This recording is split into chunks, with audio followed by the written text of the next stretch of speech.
Bienvenue chez moi, mon ami, pour partager le plus fabuleux trésor de l'univers, c'est-à-dire nous, toi, moi.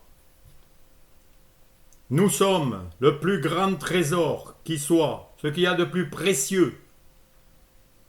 Parce que sans toi, sans moi, si tu n'existes pas, le monde n'existe pas. Si tu n'es pas conscient des choses, il n'y a rien. Si tu es inconscient, eh ben, il n'y a rien qui se passe.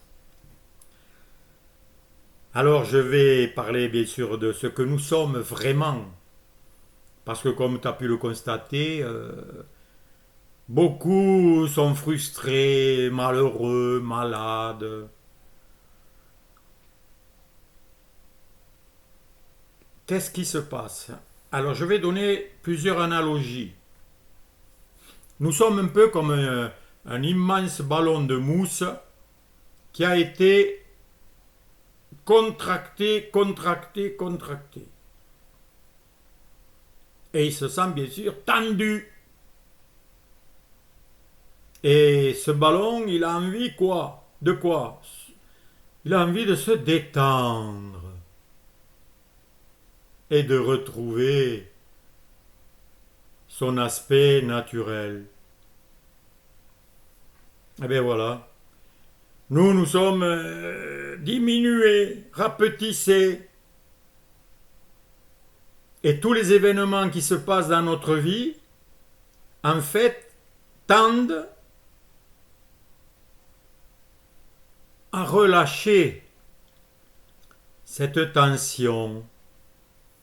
C'est pour ça que nous recherchons la paix, la tranquillité, et nous essayons par plein de moyens qui marchent plus ou moins bien, et nous avons de la difficulté. Pourquoi? Ben parce que nous tenons encore à ces contractions.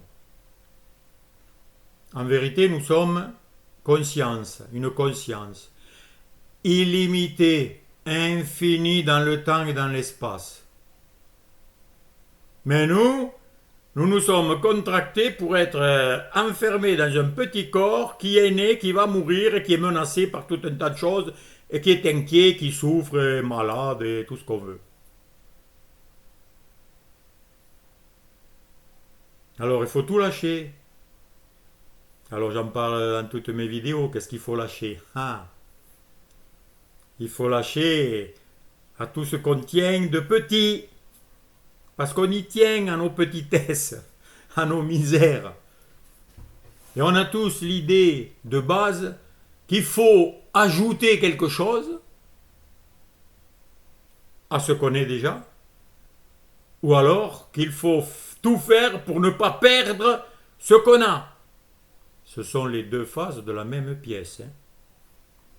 Si tu crois que tu as quelque chose à gagner ou à perdre, tu es contracté. Tu ne te vois plus tel que tu es, tu te vois au travers de ces contractions et tu as oublié, bien que tu en aies envie encore au fond de toi. Donc ça prouve bien que tu es cette nature infinie, dilatée, décontractée, tranquille, heureuse, qui se sent bien. Alors tu vas me dire, mais j'arrive pas à me décontracter. Ah, il y a des séances de ceci, de cela, pour apprendre à se détendre. Mais ça ne s'apprend pas avec des choses extérieures.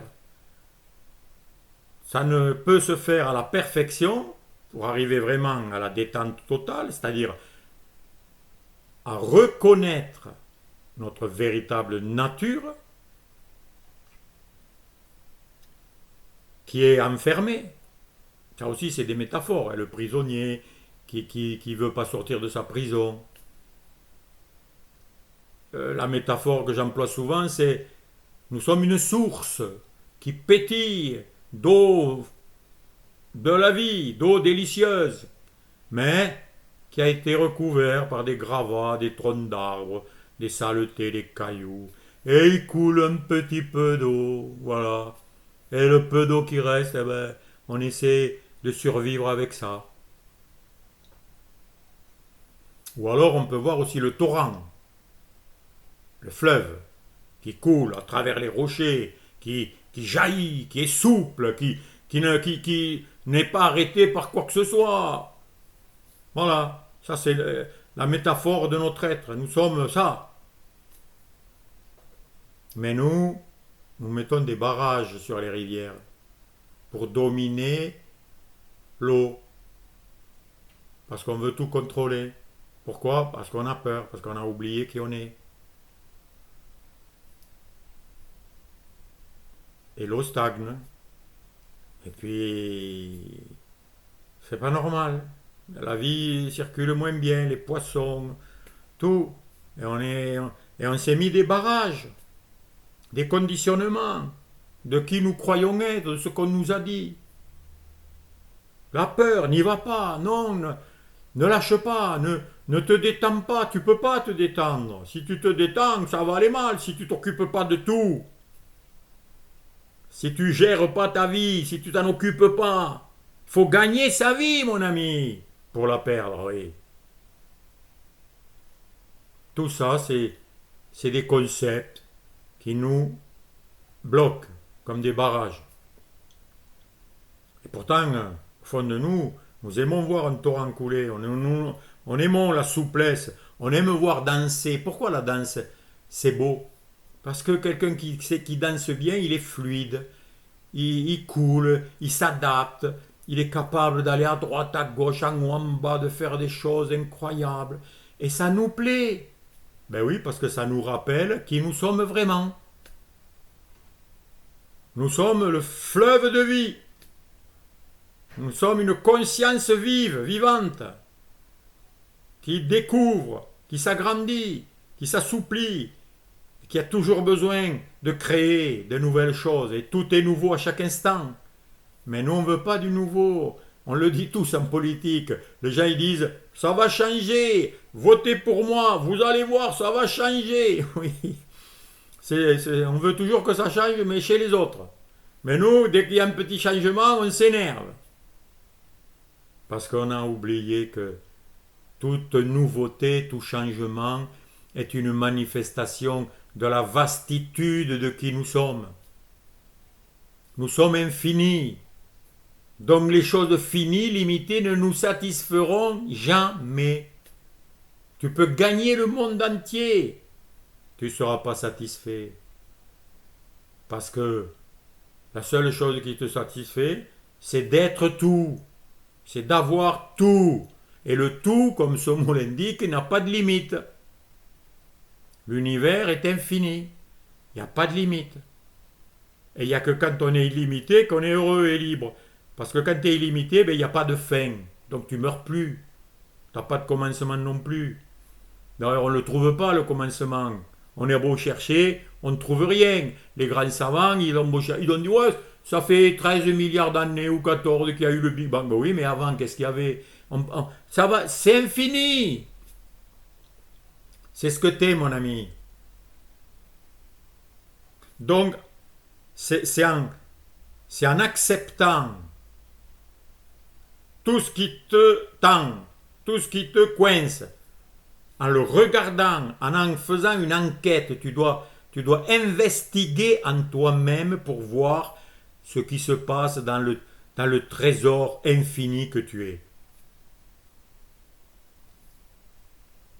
Tu auras des voix qui te disent « Ouh là là, fais attention, n'y va pas. Ne ressens pas ça. » Il y en a pour ne pas ressentir des sensations négatives, pour ne pas ressentir la solitude, l'abandon, l'ennui, plein de sentiments négatifs. Eh bien, ils préfèrent boire. On va voir un film, on va changer les idées.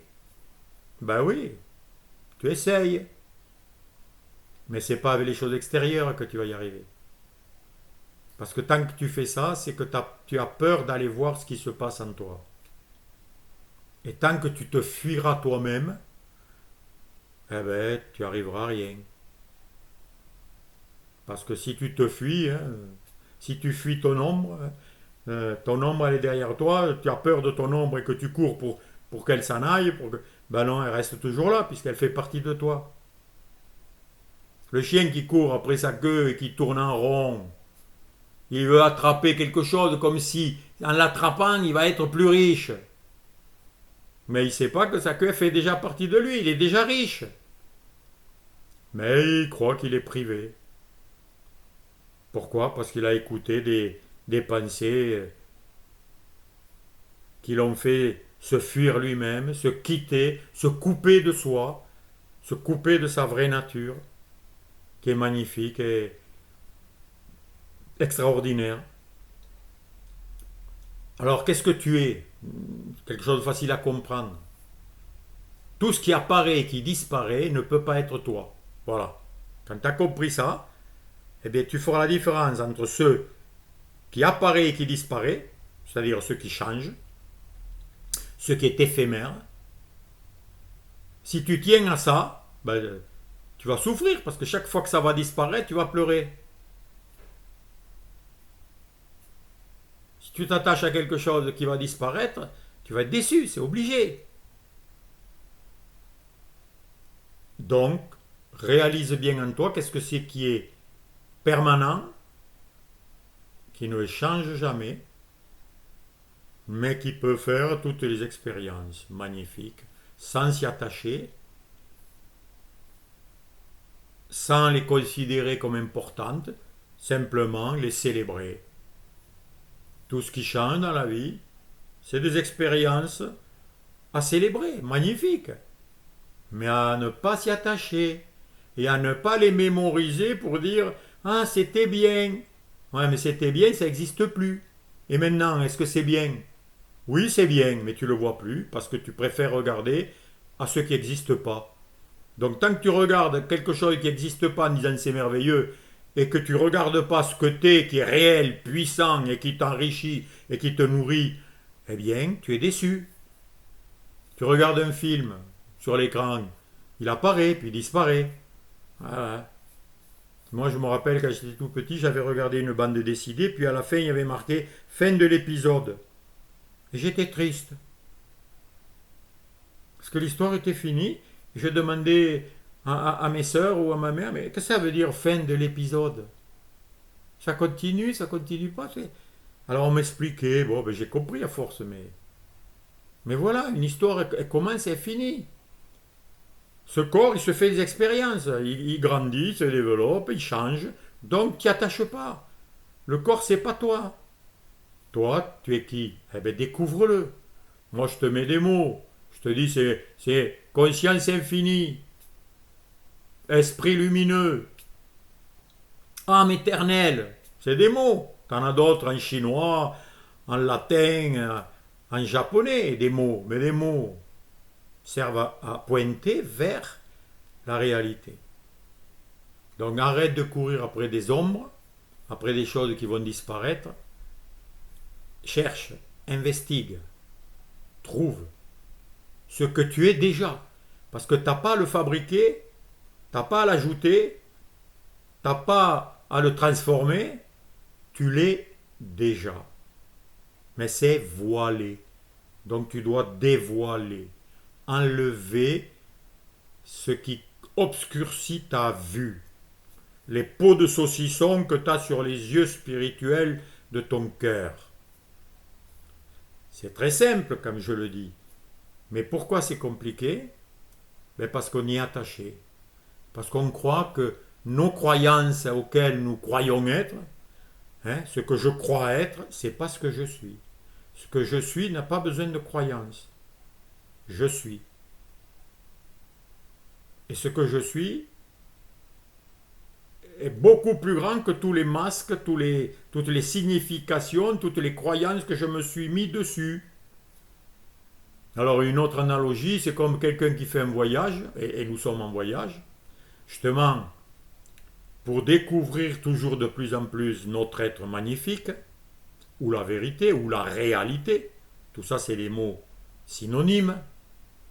Mais dans son voyage, il trouve un beau caillou, alors il le met dans son sac à dos. Puis après, il trouve un beau coquillage, et puis il trouve un autre, un diamant, oh tiens, ce bijou, etc. Il se charge.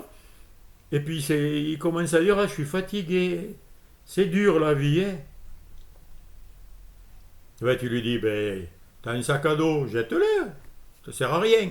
Ah si, je veux, c'est important. Ben oui, si tu es dans le désert, qu'est-ce que tu préfères? Tu trouves un bidon de 20 litres d'eau et 20 kilos d'or. Qu'est-ce que tu prends? Hein? Et voilà. Voilà l'erreur que beaucoup font. Avec ces quelques métaphores et quelques rappels, je te souhaite une vie magnifique, illimitée, toujours nouvelle, avec des défis, des complications, des choses difficiles mais merveilleuses qui sont là pour te faire comprendre que c'est pas important, mais que tu peux les dépasser et comprendre qui tu es, que tu es le plus grand que tous tes problèmes. Tu es plus grand parce que tu en es conscient. Et la conscience, dès qu'elle sait, elle est libre. Et je te souhaite d'être libre et d'aller de mieux en mieux. À bientôt, mon ami.